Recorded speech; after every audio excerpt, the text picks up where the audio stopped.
Moi, j'ai un cancer en phase terminale. Ça a commencé par les poumons. C'est normal, j'ai fumé toute ma vie. Mon père avec, mon grand-père avec, mon arrière-grand-père. Chez les prud'hommes, le cancer du poumon, on se transmet ça de père en fils. C'est comme une marque de commerce. Tu sais. La mort, ça concerne tout le monde, si personne veut en entendre parler. Ben, j'ai beaucoup aimé le texte de Denis, j'ai beaucoup aimé ça.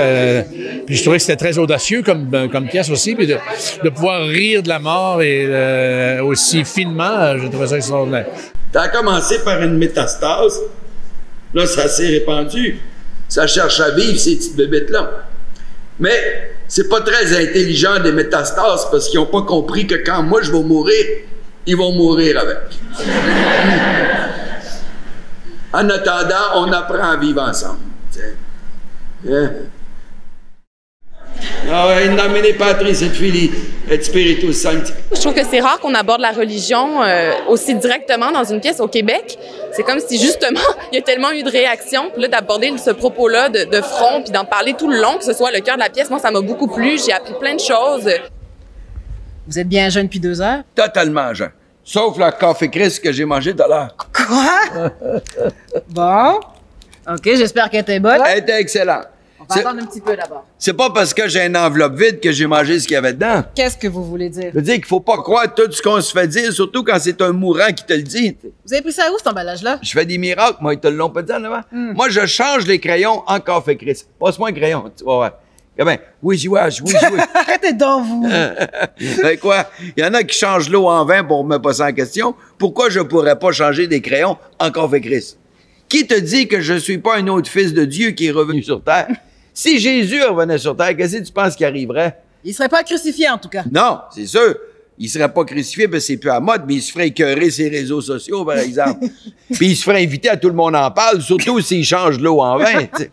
J'ai trouvé intéressant parce qu'il parle pas seulement de ces sujets, mais il parle aussi du Québec, il parle du pays, il parle d'ailleurs. Alors, je trouvais très beau. Et les acteurs sont magnifiques. Beaucoup aimés.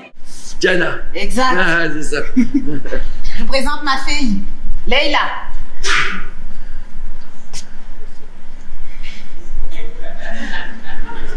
Enchantée. Enchanté. Je vous laisse. Attends, ton chien. Ben, attends. Oui. Ben, asseyez-vous.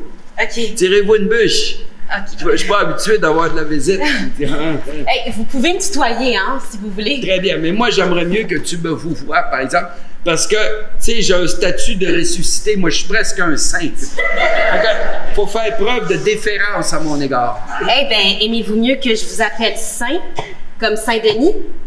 Non, pas de suite, peut-être plus tard.